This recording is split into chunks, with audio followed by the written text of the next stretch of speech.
बातमी पुण्यातून आहे। पुण्याच्या चाकण पोलीस ठाण्याच्या हद्दीत सशस्त्र दरोडा पडलाय। बहुळ ग्रामपंचायतच्या हद्दीतील फुलसुंदर वस्तीतल्या अशोक वाडेकर यांच्या घरावर हा सशस्त्र दरोडा पडलाय।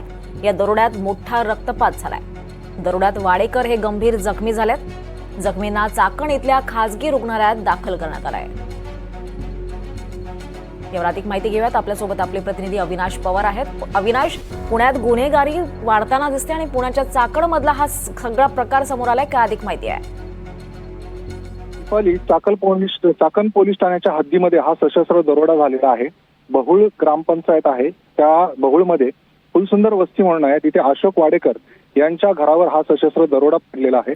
या दरोड्यामध्ये आपण जसं पाहतोय काही सीसीटीव्ही फुटेज आणि जे फोटो आहेत, दृश्य आहेत, त्यावरून आपल्याला लक्षात येतंय की इथे मोठ्या प्रमाणात रक्तपात झालाय आणि या दरोड्यामध्ये अशोक जयराम वाडेकर आणि उज्ज्वला अशोक वाडेकर हे गंभीर जखमी झालेले आहेत। त्यांना चाकण येथील खासगी रुग्णालयात दाखल केलेलं आहे। आता चाकण पोलीस या घटनास्थळावर पोहोचलेले आहेत। या ठिकाणचा सगळा पंचनामा करून या संदर्भातील संपूर्ण माहिती ते गोळा करतायत आणि या संदर्भात कोणते आरोपी होते किंवा हा दरोडा कसा पडला याची माहिती घेऊन त्याच्यावर आता कारवाई करतायत। मुळातच गेल्या काही दिवसांपासून अशा पद्धतीने जे सशस्त्र हल्ले होत आहेत त्याच्या बाबतीत चिंताजनक अशी परिस्थिती पुण्याच्या परिसरामध्ये निर्माण झालेली आहे आणि कायदा आणि सुव्यवस्था राखण्याचं मोठं आव्हान हे आता पोलिसांसमोर उभं राहिलेलं आहे। दीपाली, नक्कीच धन्यवाद अविनाश, आपण दिलेल्या सविस्तर माहितीसाठी।